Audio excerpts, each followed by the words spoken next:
Nagluto nga pala kami mga mami dito sa aming munting bahay kubo ng napakasarap na arroz caldo. Dahil sa sobrang lamig nga ng panahon, dulot ng bagyong ompong. At pag ganito nga kalamig ang panahon mga mami, ay napakasarap kumain ng mainit na arroz caldo. Pero bago nga ang lahat ng yan mga mami, hello mga mi! Another day, another daily vlog. Mami, ni Kenzo Vlog. Charot! Magluluto nga ako ng masarap na arroz caldo ngayong araw mga mami dahil napakalamig nga ng panahon. At ito nga yung masarap kainin kapag ganito ang bumabagyo-bagyo. Mag-ingat po tayong lahat mga mami at sana naman ay okay ang lahat. Pagkarating ko nga dito sa aming munting bahay kubo mga mami, eto nga bigas ang una kong inabyan. Naiinis nga ako mga mami dahil hanggang ngayon hindi pa rin talaga ako marunong magtanggal ng tali nitong sako ng bigas. Kaya si daddy kulit na nga lang ang aking pinagbukas niyan. At itong itlog na nga lang ang aking inabyad para nga mailabon dahil alam niyo naman pag arroz caldo mga mami, itlog talaga ang masarap. Sinalang ko na nga yan dito sa aming mahiwagang kalan. Hahay, mahiwagang kalan. Charot. Pagkatapos niya, nagayat na nga ako nitong sibuyas, bawang at saka luya. Kaninang umaga pa nga lang mga mami pagkagising ko ay sobrang lamig na ng panahon kaya ito nga yung naisip naming lutuin. Bukod nga sa masarap ito,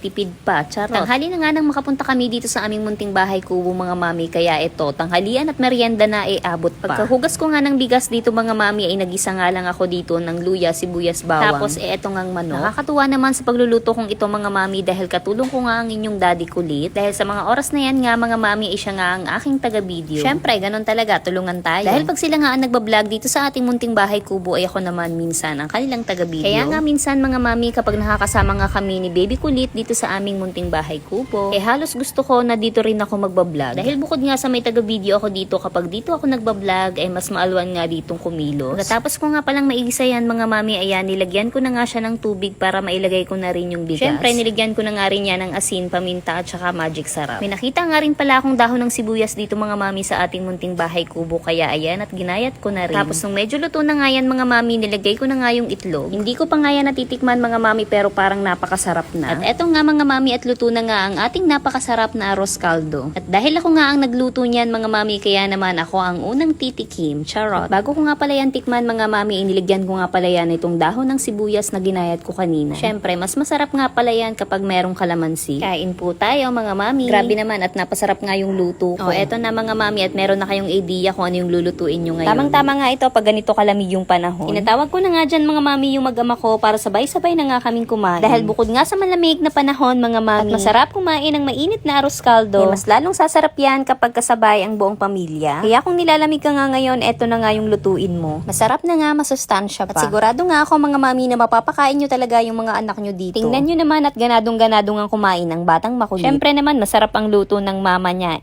Charot. Kain po tayo mga mami. So paano mga mami, hanggang dito na lamang muna po ulit ang daily vlog ni Mami Shell. At syempre, kung nagustuhan mo nga ang aking video, follow, like, and share mo na rin para sa mga susunod na daily vlog ni Mami Shell. Follow for more video. Bye mga mami, ingat, God bless.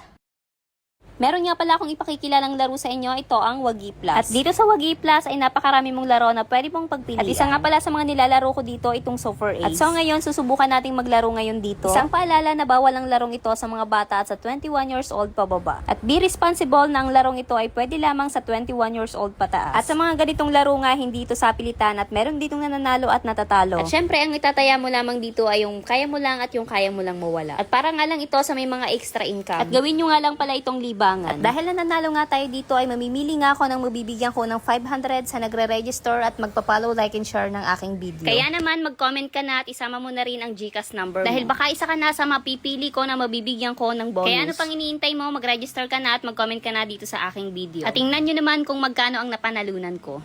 At ito ang napanalunan natin, 3,750. At dahil nanalo na nga tayo, i-withdraw na agad natin yan. Yun lang, bye!